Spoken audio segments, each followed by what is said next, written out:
Здраво на сите! Куманово е нешто налик на македонски Кумровец.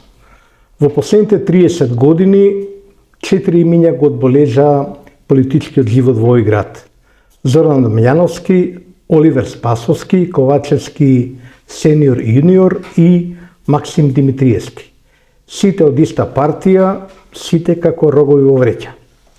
Единствениот од нив што се одважи да излезе од тоа јато, да настапи како независен кандидат и да стане градоначалник, потоа да ја формира партијата Знам за наша Македонија и да стане нејзин председателски кандидат, е мојот гостин во ова издание на подкастот на Плюс Инфо.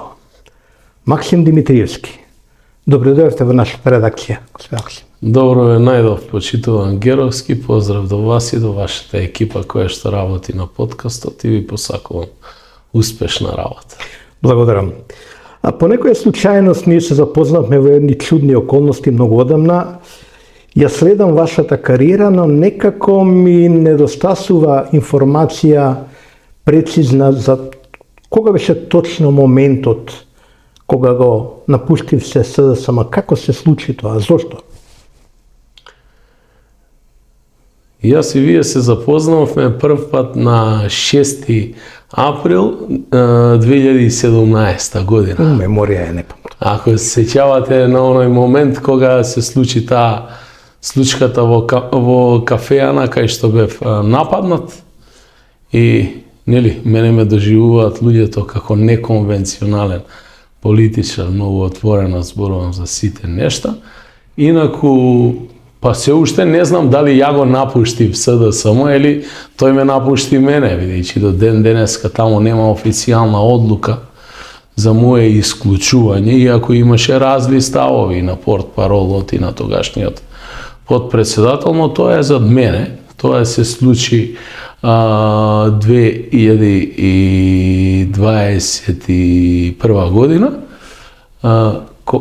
после она несреќно интервју на БГНЕС, кај што имав реакции, кај што мојот град Куманово беше посочено дека тие што го окупирале уствари и го ослободиле, дојде до поголеми недоразбирања на тоа, предходно во корона кризата, различни разногласија и така. И денеска сме тука, како што рековте, првично формиравме граѓански здруженија и од концептот за наше Куманово излезе и концептот за наша Македонија, подржан од други 13, тоест 11 овакви организации и се трансформираше во движење Знам за наша Македонија. Долго време се мислеше дека Куманово е СДСМовски бастион и таа година кога според Стефан Богоев, например, од СДСМ, вие сте нанеле огромна штета на СДСМ, прв пат после 30 години всушност победува независен кандидат, се покажа дека можеби нешто друго сепак било поважно, можеби и луѓето биле поважни. Вие имавте голем успех на тие избори. Беше вашата намера да му несете штета на СДСМ? Не. Мојата намера беше да, и се уште е, да се обидам да си го средам градот, да менаџирам со градот така како што ми е согласно законот даден мандатот и да го извадам од канџите на поседниците кои што го поседуваат градот веќе со децении, кои што се блиски со една, друга или трета политичка елита, без разлика од која провиненција имало. Точно е дека СДСМ и генерално ориентацијата во градот е центар кон лево, и секогаш добивале левите сили, тоа не е само македонскиот плурализам, туку датира од првите плурални избори во Кралство Југославија, затоа и го викаат Црвено Куманово, бидејќи луѓето масовно гласале за таа идеологија. Куманово е град кој што се развил најповеќе во периодот на СФРЈ, со изградба на голем број фабрики и капацитети кои што вработувале голем број луѓе. И она што е специфично, ама не се различни ни македонците воопшто како народ по тоа, е дека ние сме прилично темпераментни луѓе и не трпиме туторство, ниту пак наредби, особено не непринципијални предлози кои што ги има многу, што се однесува до господинот Богоев, мојот довчерашен сопартиец, Јас само би сакал да го коригирам и да му кажам да си поработи внатре во ова погубно актуелно раководство кое што го води тој СДСМ кој што беше своевремено државотворна партија, а денеска се сведе на прагот на срамот, да поработат малку повеќе на аутоканибализмот кој што го воведува во оваа партија како раководство и грешките да не ги наоѓаат во другите, најмалку во граѓаните, туку да ги бараат во сопствените редови и лошите одлуки кои што ги реализира во континуитет последните години на власт, бидејќи ја убија надежта кај граѓаните, а граѓанинот го ставија на самото дно во општеството. Сега ме подсетивте на една изјава на еден од помладиве представници на Левица, Амир Мециновиќ. Не го познавам лично, да го видов тоа во еден подкаст. И тој вели дека вашата улога и улогата на знам на овие избори всушност ќе биде да гоублажите поразот на СДСМ, а по изборите да го преземете СДСМ. Има нешто од таа комбинација или е научна фантастика? Нема ништо такво. Знаме нов политички субјект, ориентиран центар кон лево. Значи, нашата цел е да ги облажиме последиците на оваа власт и да се обидеме да формираме сериозно стабилно мнозинство со што поголема подршка добиена и на председателските и на парламентарните избори, да избереме председател кој што ќе биде татко на нацијата, дополнително ќе ја застапува и представува државата и внатре и надвор, соодветно така како што доликува на една суверена самостојна држава, да немаме луѓе кои што ќе бидат и ќе не представуваат всушност бидат продолжена рака на други или трети сили, туку да бидеме сами на своето и онаа што е најбитно да се чуе гласот на народот. Ние немаме намера да рехабилитираме никој, ќе се постапува кон сите согласно законот, но онаа што сакаме да го рехабилитираме е токму Македонија, да се обидеме да ја трансформираме во стабилна и просперитетна држава која што ќе почива на едни самоодржливи политики и дополнително ќе го качиме BDP-то, растот на BDP-то во државата, владењето на правото, казнивоста да биде подеднаква кон сите и граѓаните сите да бидат од прв ред, а не само оние кои што се членови, симпатизери, поддржувачи, лојалисти на големите политички субјекти кои што во оваа држава се менуваат повеќе од 30 години, а за граѓаните од ден на ден е се полошо. Ќе позборуваме малку за овие да речем идеолошки определби и карактеристики на овој нов субјект. И само уште едно прашање, нема повеќе да легнјава врска со вашата историја со СДСМ.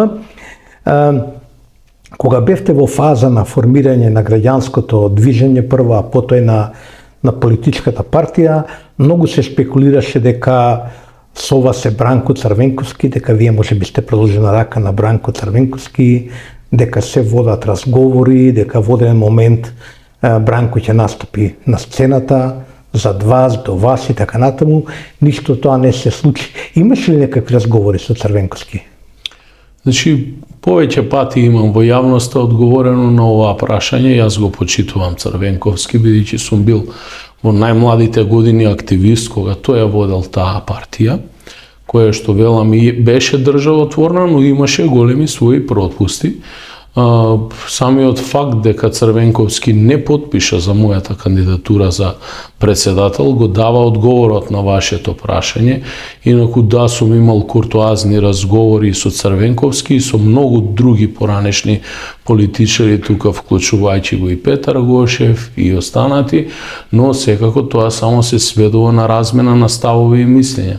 Колку што знам, но најдобро е да се праша директно од Црвенковски, тој е политички пасивен во моментов и сметам дека нема намера да се активира, но како и да е, ние сакаме да градиме иднина со луѓе кои што доаѓаат во политиката, првенствено луѓе кои што заедно со себе покрај своето искуство го носат и својот ентузијазам, бидејќи сметам дека на Македонија е потребно да добие една нова политичка гарнитура, која што до сега не добила шанса. И ако ги погледнете сите наши носители на кандидатски листи, освен еден од носителите, сите други се, да кажам, аутсайдери во политика, но Двајца ги познавам како мене драги иначе пријатели, луѓе, Карапеовски и Бендевска се, нели, во оној период на поделби на заевисти, бранковисти беа нотирани како бранковисти. Но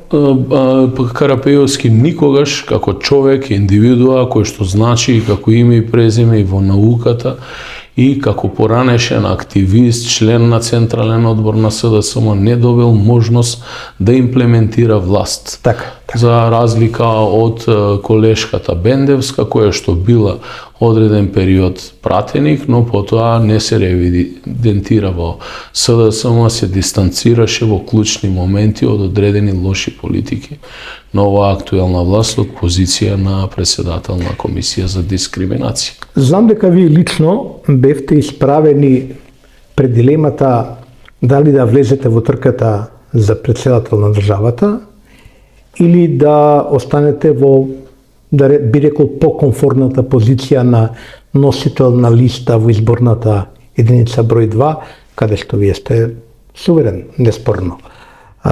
Зошто се одлучивте да влезете во председателската трка? Што тоа значи да знам? Па правевме анализи и анкети во рамки на нашата нова политичка партија, која што е нова неколку месеци, и дојдовме до одредени бројки и сознанија, но првенствено беше моето убедување. Видите, за да направите крупни промени во општеството, потребни се да и крупни чекори. Токму еден од таквите чекори и мојата кандидатура во председателската битка, бидејќи сметам дека самите промени нема да дојдат сами од себе, потребно е нешто ново да им се понуди на граѓаните. Токму сметам дека како човек кој што Куманово го научи како да менаџира со прилично признаени резултати, што тоа го потврди и граѓаните на Куманово, а и дополнително моментот кој што го сретна, со кој што се соочив за време на локалните избори во мојот град, каде што видов дека имаме моќ за обединување на луѓе кои што биле и во редовите на СДСМ и во редовите на ВМРО, јас дојдов до заклучок дека можеме да го направиме тоа и на национално ниво. На нам во Македонија ни е потребно национално помирување, потребно е помирување во секое семејство, бидејќи имаме голем број на случаи каде што во семејството поради политика се поделени на патриоти и предалници и тоа се влече во континуитет. Тоа може да го направат само нови луѓе на политичката сцена, бидејќи останатата понуда е таква каква што е. Ако добие Македонија иден татко на нацијата кој што ќе се грижи подеднакво за сите, дополнително ќе му даде поголеми можности на граѓаните да се исповетува со позицијата председател на држава, да се чувствува сигурен од аспект дека неговиот председател е секогаш тука за него и може да го застапува во сите постапки дефинирани со закон, особено при носење и штанцање на сите фамозни закони кои што во многу случаи не одат во полза на граѓаните, туку во полза на политичката елита, како што беше случајот со законот на измена на кривичниот закон, каде што и се само амнестира, а и ги амнестира сите оние што претходно правеа кривични дела, дополнително и други такви фамозни закони, сметам дека ќе добијат. Што ќе направевте вие во таков случај? Ете, парламентот носи таков закон, владата го предлага, парламентот носи. Вие го критикувавте Пендаровски што го потпиша закон, што го помина всушност. Што ќе направевте вие во таква ситуација? Доколку зависи што сте, ако сте позиција, ако си председател, токму тој мандат кој што го дава законот, уставот, да председателот го врати законот пред законодавниот дом, е прилично сериозен инструмент во раците на председателот да собранието како највисок орган во државна власт, бидејќи ние сме парламентарна демократија, согласно уставот, и ги преиспита своите одлуки. Вие во тој случај застанувате на страната на граѓаните. Во овој случај со измена на овој фамозен закон ние видовме скриена соработка помеѓу власта и опозицијата. Зошто? Бидејќи истиот закон беше и tekako користен за поранешната власт, која што ја предводеше ВМРО ДПМН, бидејќи видовме дека во пракса голем број на случаи застареа или постапките воопшто не беа отворени поради застареност, а од друга страна им одговараше и на актуелните власти, а тоа е дуи со нивниот коалиционен партнер, ова раководство на СДСМ, и сметам дека истиот немаше да биде донесен доколку не се обезбедеше кворум за носење на законот. Вие не можете да донесете еден таков закон без отсуство на опозицијата. И доколку го туркате на сила, тоа де факто се гледа во јавноста која е целта на таквиот закон. Најмалку што можеше Пендаровски, требаше тој и закон да го врати на повторно разгледување и со тоа да укаже на парламентот дека не само што не се согласува со тоа, туку тој како представник, суверен представник на граѓаните не се согласува со истиот во нивно име. А тоа како ќе одлучи повтор пат парламентот веќе е уште по високо ниво на политичка одговорност доколку останувате на таквите ставови кои што првично ги имате зацртени. Суспензивното вето се употребува само еднаш, втори пат ако одлучи парламентот. Апсолутно. Јас тоа вето го имам исто мора така да во Куманово, кога работи Општинскиот совет и носи одлука која што не е во согласност со законот, јас сум должен по законот да ја вратам на повторно разгледување. Го користите тоа право на вето? А до сега Советот на Општина Куманово нема донесено одлуки кои што се спротивни на законот, инаку јас директно со мандат ја преиспитувам законитоста на сите одлуки донесени на Советот. Да ве вратам на вашата претходна теза, настапувате како знам и лично со идејата дека сте трета опција, алтернатива на бипартизмот во Македонија. Морам да ви кажам дека таа теза сме ја слушале многу, од многу субјекти и така натаму, и би сакал малку сега да ја проверам низ неколку прашања да не излезе дека тоа само гола демагогија, бидејќи секој може да каже ние сме трета опција, ние сме нешто ново, ние ќе понудиме нешто ново, да видиме што всушност вие ново ќе понудите. Во една изјава скоро рековте дека во Македонија се доведени во прашање од страна на оваа власт националниот идентитет, јазикот, културата и нашата национална историја. И јас се разбирам, можам да се согласам со вас и се согласувам, но што може знам да промени? Што може да направи да не биде така? Првично не споредуваат многумина со нешто што се случувало во минатото и вообичаено тоа оди или на адреса на Демократска алтернатива или на адреса на НСДП. Многу сме поразлични од нив. Во првиот случај не коалицираме со никој, на избори одиме сам. Деја коалицираше во тоа време со ВМРО ДПМН 98 година. Во вториот случај, знам, не е креирана партија, единствено само да се избори во позиција да дојде на власт. Ние сме подготвени да бидеме и опозиција, доколку немаме конструктивни преговори по однос на националните и државни интереси и дефинирање на црвените национални интереси, кои што црвените линии на националните интереси кои што требаше во оваа држава да бидат дефинирани уште 90-тите години, инаку можеме дефинитивно да промениме многу на тој план. Факт е дека нашиот договор со нашиот сосед Бугарија во моментов е во ќорсока, кели ние еден билатерален договор го трансформиравме во мултилатерален договор за кој што разговараме денеска со Европската Унија. Јас изрично тврдам дека сите проблеми кои што во моментов ги имаме, ние ќе треба да ги решаваме на релација Скопје-Софија, а не Скопје-Брисел. Зошто? Бидејќи Брисел со неговата попустливост кон Бугарија, а всушност имаме голем број на држави членки на Европската Унија кои што и како го разбираат нашиот едностран наметнат проблем кој што дојде од Софија, која што се обидува да го искористи овој момент и да реши еден билатерален само наметнат проблем со тоа што навлегува во нашите национални интереси и првично е потребно да се создадат добри контакти и добри релации.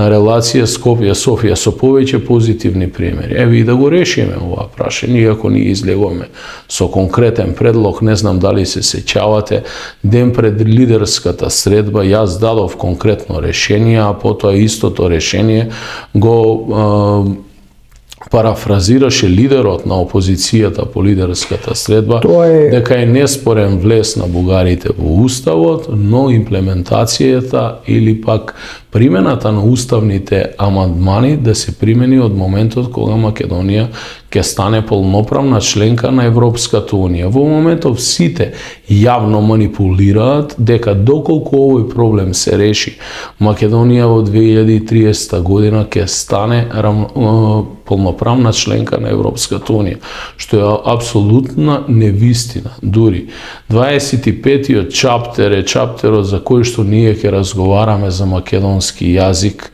во рамките на тие преговори со Европската Унија. Но факт е дека на Македонија и е повеќе од потребно од почнување на преговорите со Европската Унија за да може да се постигне преку европските фондови одредено усогласување на животните стандарди во делот на градење на инфраструктура и адаптирање на нашата инфраструктура во Македонија кон европската инфраструктура.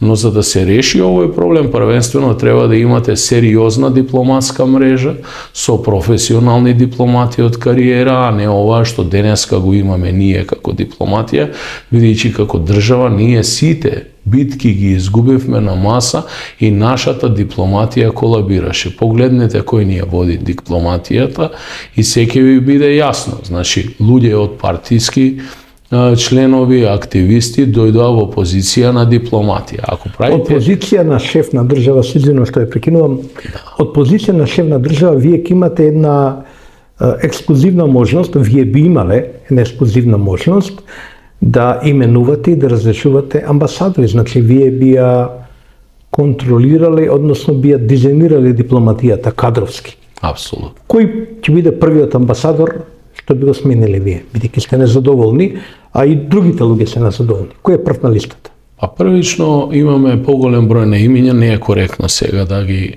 мистифицирам луѓето по име и презиме, но треба да се направи сеопфатна анализа.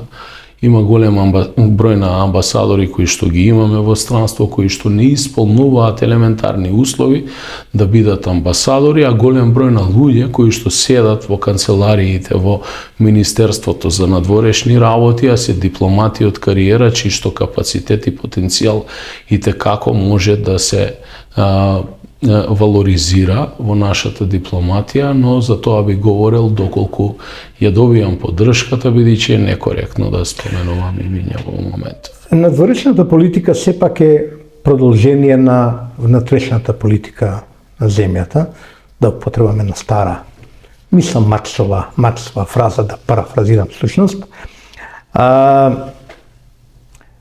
Вие рековте проблемот со Бугарија конкретно го имаме, вие предложивте решение, но тоа решение очигледно не поминува, не е прифатено.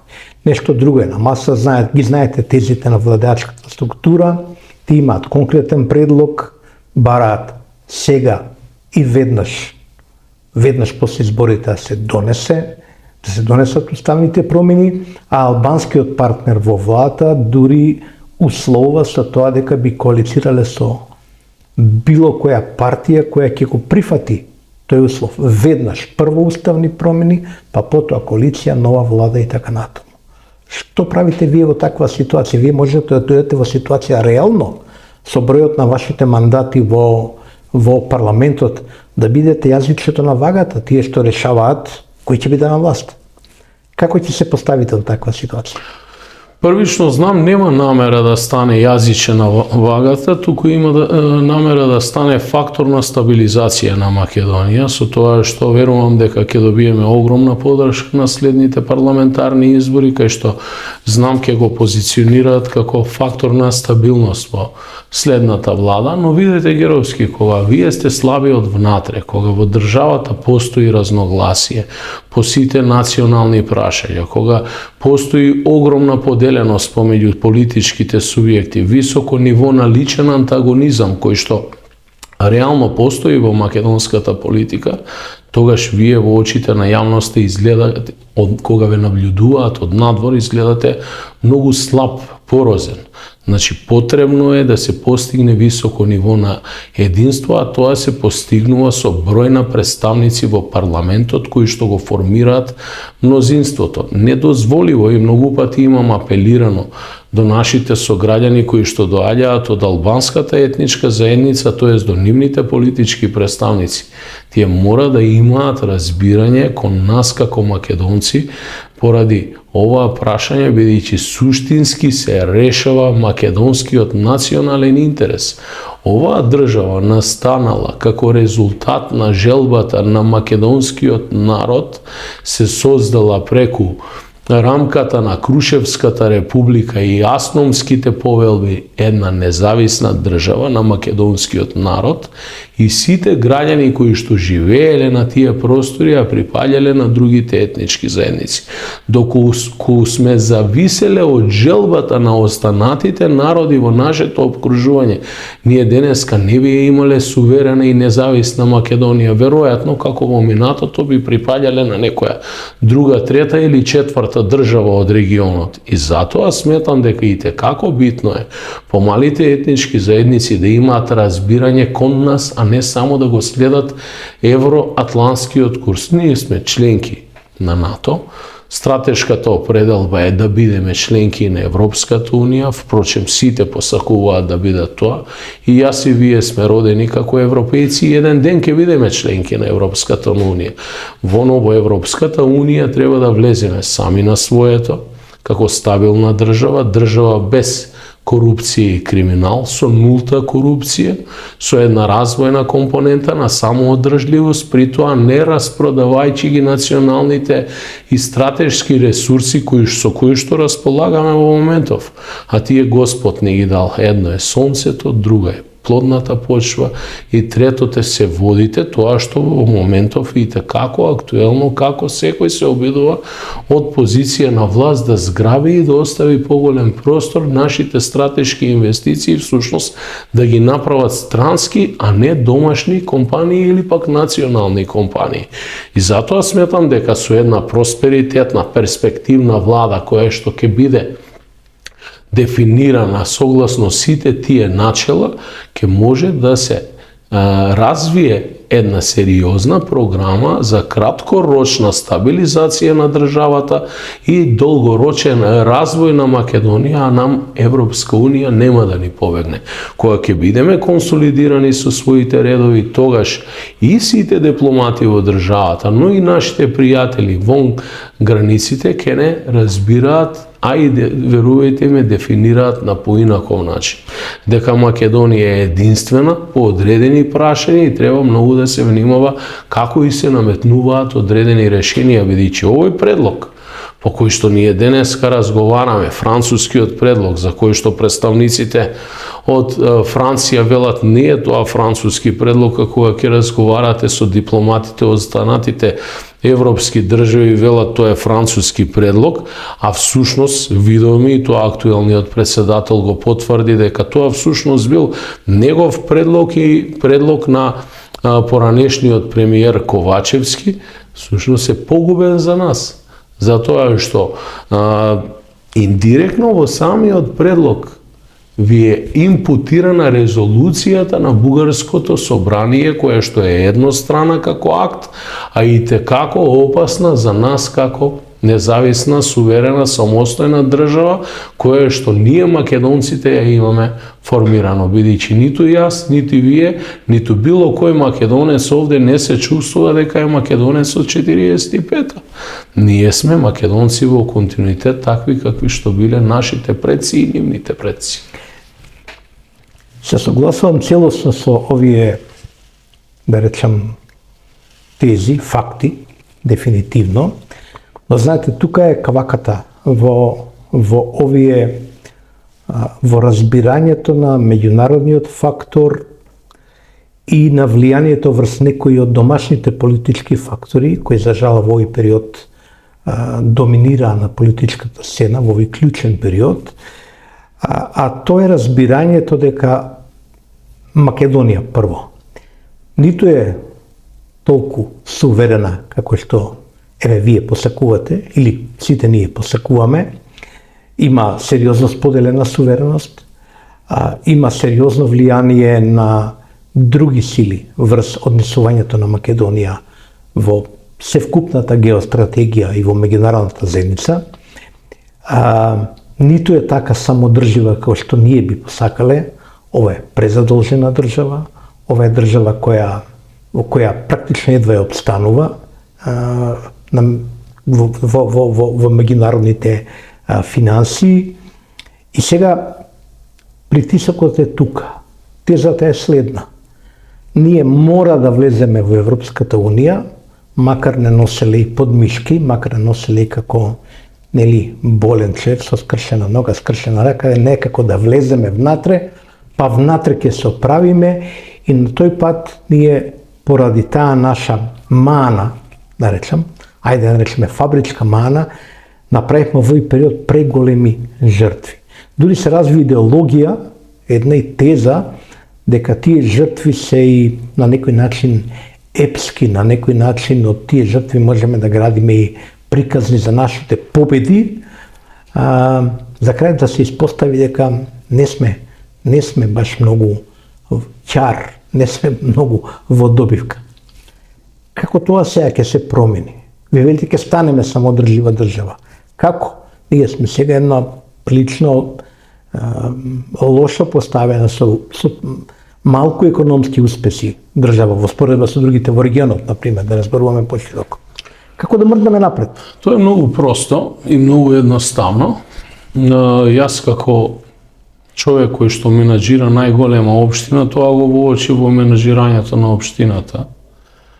Првично ја сузбивате корупцијата, владење на правото, право еднакво за сите со обврски кои што ќе ги имаат сите согласно законот, ги намалувате непродуктивните трошоци, ја сузбивате корупцијата, ги зголемувате собствените приходи и доаѓате до финансиска стабилност. Тоа што го применувате на локално, ќе го примените и на централно ниво. Значи, колку намаливте администрацијата во Куманово? Значи, не е најголемиот проблем. Знаете, во делот на тоа дека сите велат голема е администрацијата, таа не е само соодветно распределена.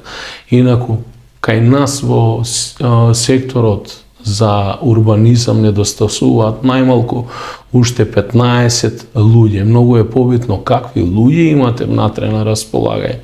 Нам ни се потребни градежни инженери, архитекти кои што не можеме доволно да ги платиме за да работат во јавната администрација. Имате еден куп на партиски луѓе кои што по партиски клучви се дојдени со решение кои што законот за јавна и државна администрација ги штити. Можеби тоа не е случајот во Куманово, вие имате се уште во јавна и државна администрација луѓе кои што не одат на работа, а зимаат плата и тука е потребна сериозна реформа.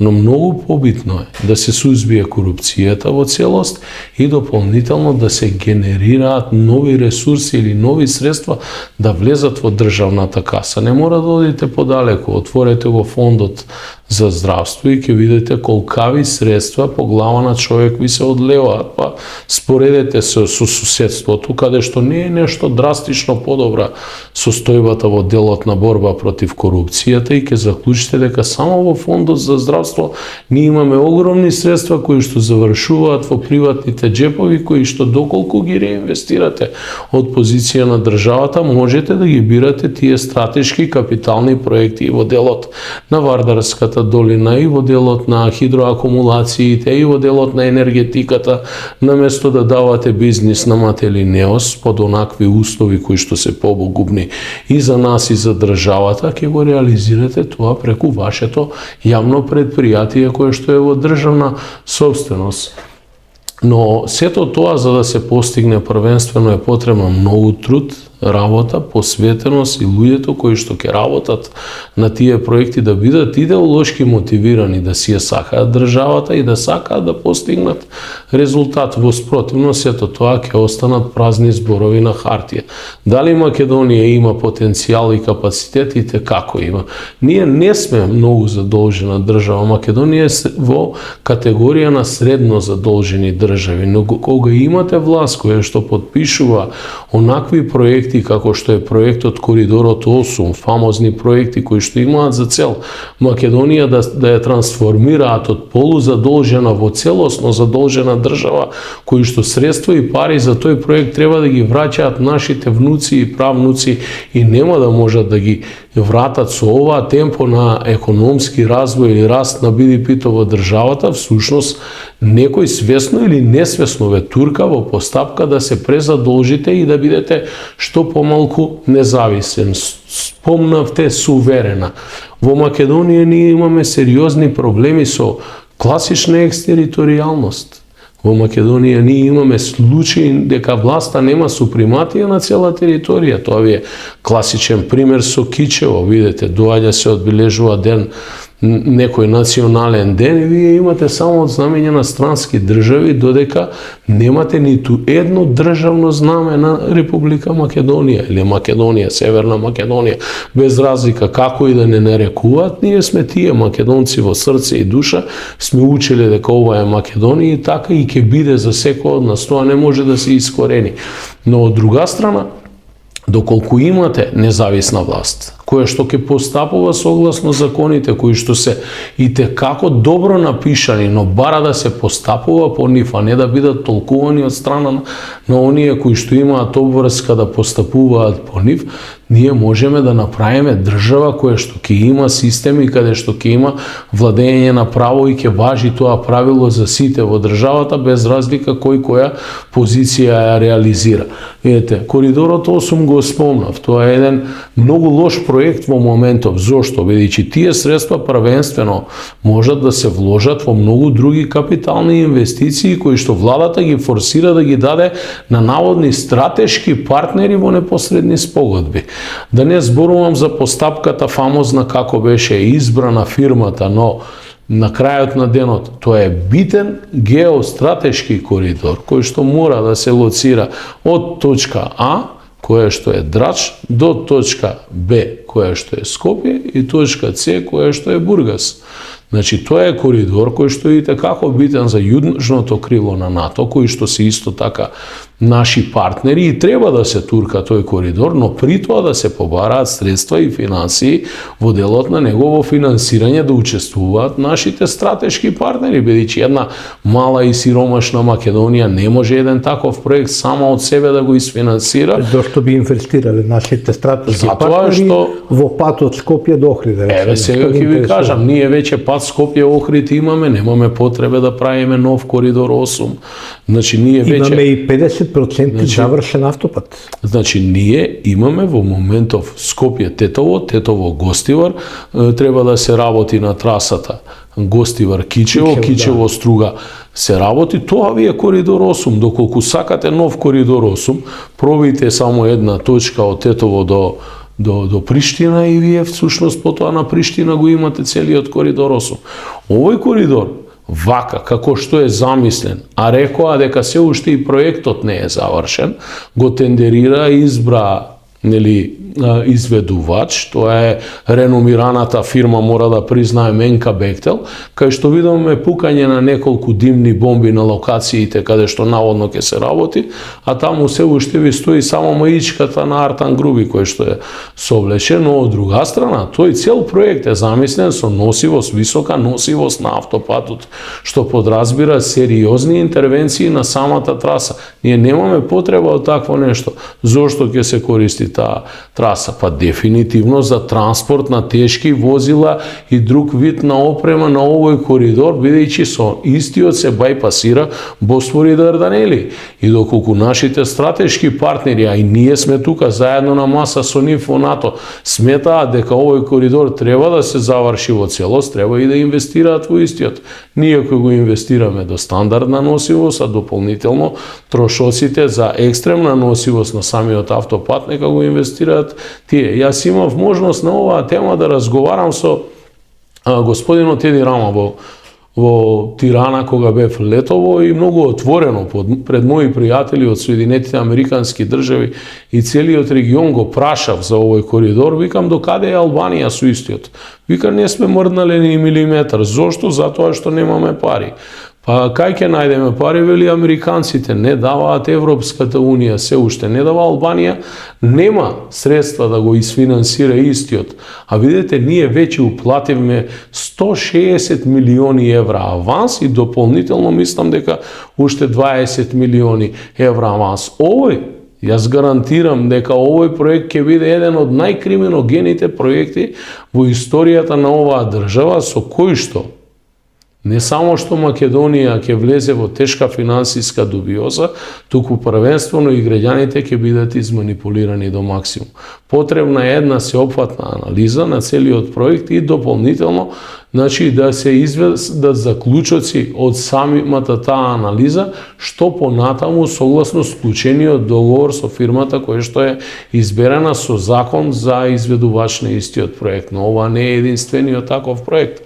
Македонија има и други проекти кои што со закон ги има дефинирано со наши стратешки инвеститори. Не можете вие да си дозволите како држава која што е кандидат за членство во Европска унија, ваквите закони да ги носите со европско знаменце, а од друга страна евроамбасадорот да ви вели дека тоа не се европски закони. Значи ја злоупотребувате и самата Европска унија, што значи на нив не им треба една ваква креирана приватна држава, која што во рамките и под закрилата на европското знаменце носи закони кои што се погубни и за државата, а исто така дефинитивно ја генерираат корупцијата, а не ја сузбиваат корупцијата во државата. Бога ми, кога ве слушам, вас ќе си имаат мака нашите стратешки партнери. Не, ако станете председател. Не, мислам дека нашите стратешки партнери бараат токму. Го потребуваме, тој е еуфемизам, нели, нашите стратешки партнери. Првично, да сме на чисто, имаме ние стратешки партнери, имаме и такви договори како држава подпишано, исто еден од тие договори е нели со Соединетите Американски држави. Но доаѓам до заклучок дека секогаш е многу полесно за било која политичка гарнитура да излезе во јавноста и директно или индиректно преку одреден медиум близок до актуелната власт, без разлика кој да е, и да пласира теза дека ете од калето така рекоа или нашите стратешки партнери тоа го форсираат. Тоа не е така. На нив им треба овде партнер во Македонија кој што ќе биде стабилен, кој што ќе се грижи за соодветен развој, бидејќи тие мислат добро на Македонија.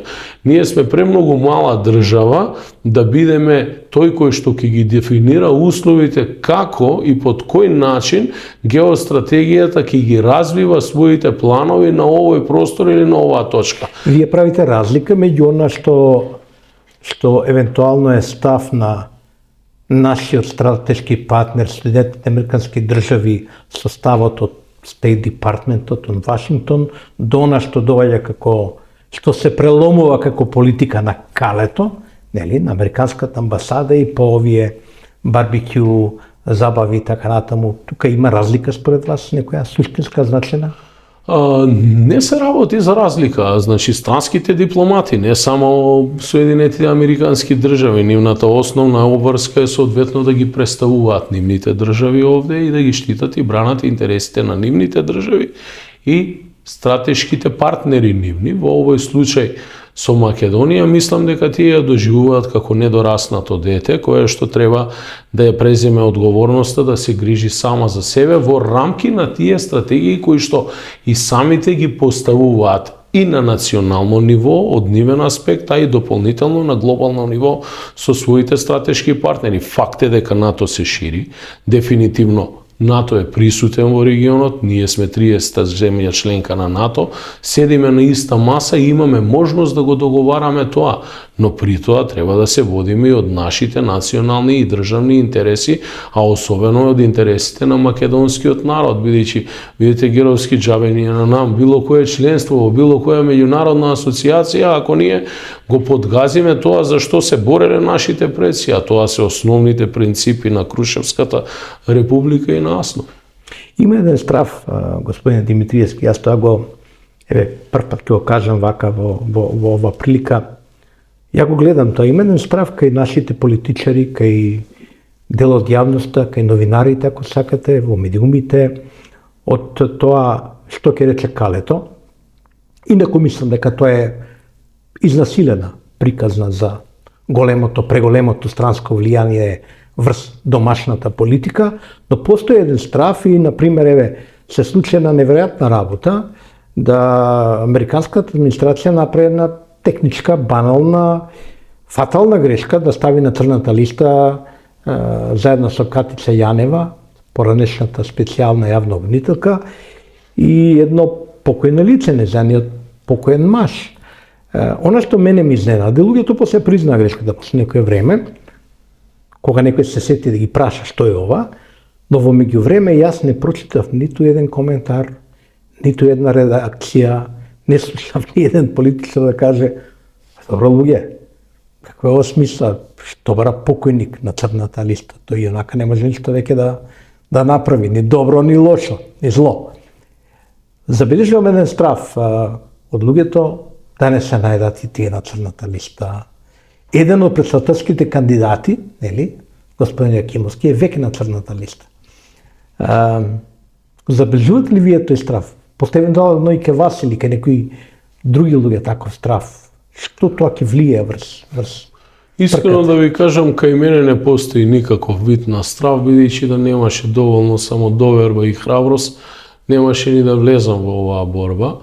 Првенствено, единствениот страв го имам од тоа дали народот ќе добие можност да не прими како кандидати во јавноста во целост, бидејќи медиумскиот простор не ни е многу наклонет, особено во предизборниот период, а што се однесува до црните листи првенствено треба и да бидат аргументирани во јавноста со докази и факти, особено ставени до нашите надлежни државни органи, во кои што сметам дека постојат голем број на професионалци кои што многу одговорно си ја вршат работата, но дека се под силно влијание во делот на нивното работење од страна на актуелните политички субјекти во власта, а тоа е првенствено ДУИ и дополнително ова актуелно раководство на СДСМ, а до пред извесен период истото се случуваше кога на власт беше и коалицијата ВМРО ДПМН и ДУИ.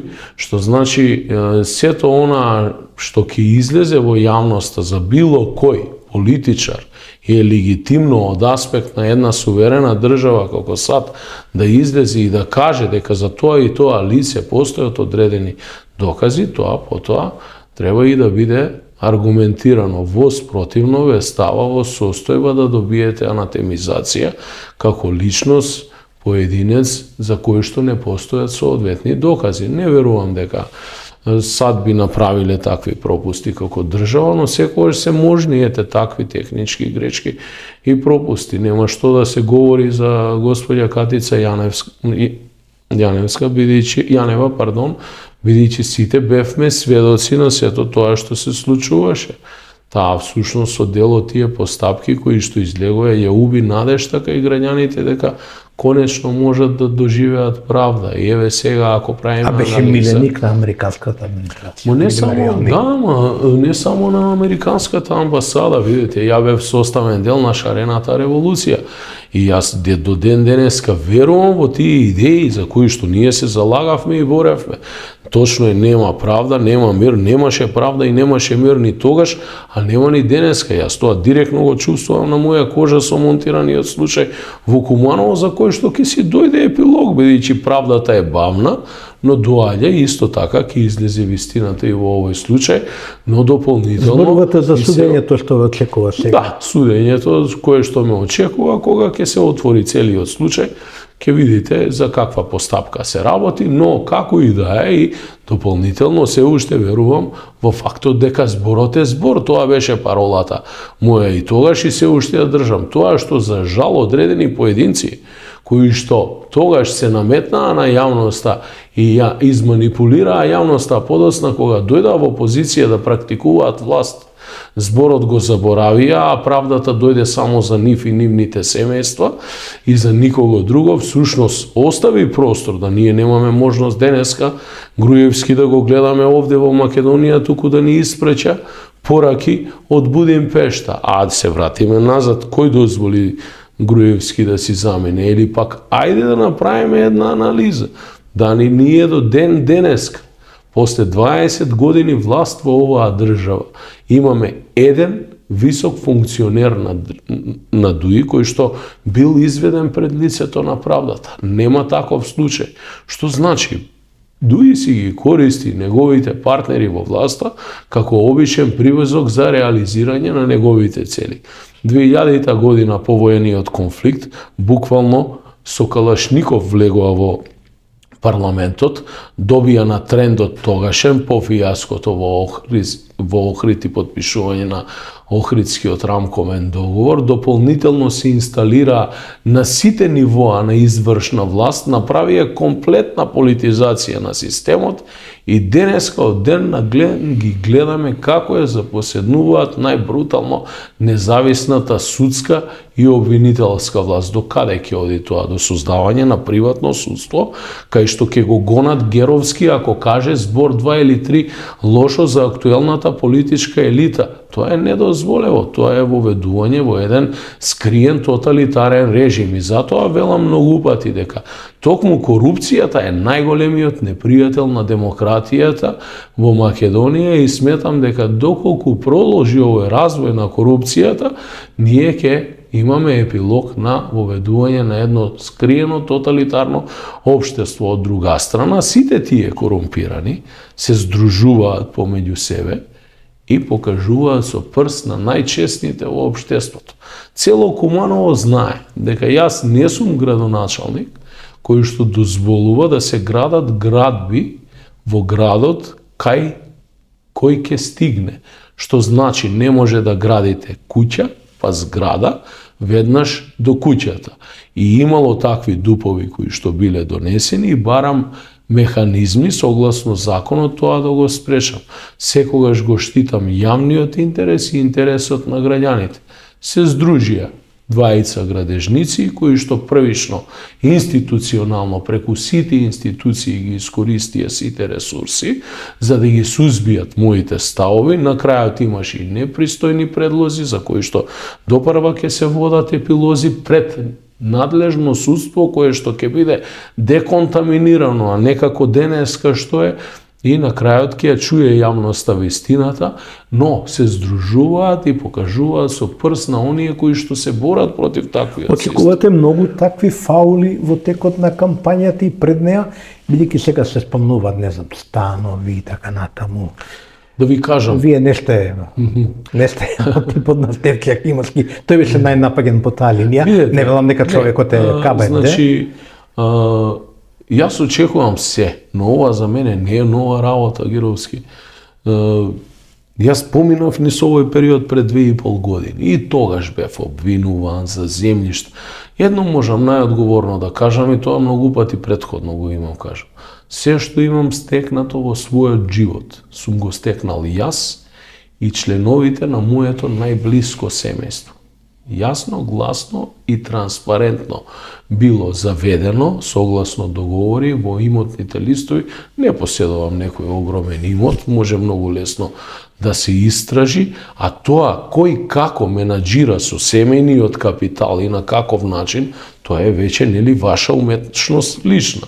Сум работел како приватник од 98 година некаде до 2009 година, 2008 и 2009 сум бил на работа во странство, тука научив за американскиот пристап многу, бидејќи работев директно за американска компанија која што работеше логистика и Кумановци се покажаа многу успешни на тој план, бидејќи во Куманово за 10 години е создаден капитал од над 2 милиарди долари врз база на истражување што ја го имам работено заедно со неколку професори, колку тоа Кумановци беа успешни вложувајќи го својот труд, донесоа кеш флоу во државата на 2 милиарди. Ова држава ги чувствува тие пари.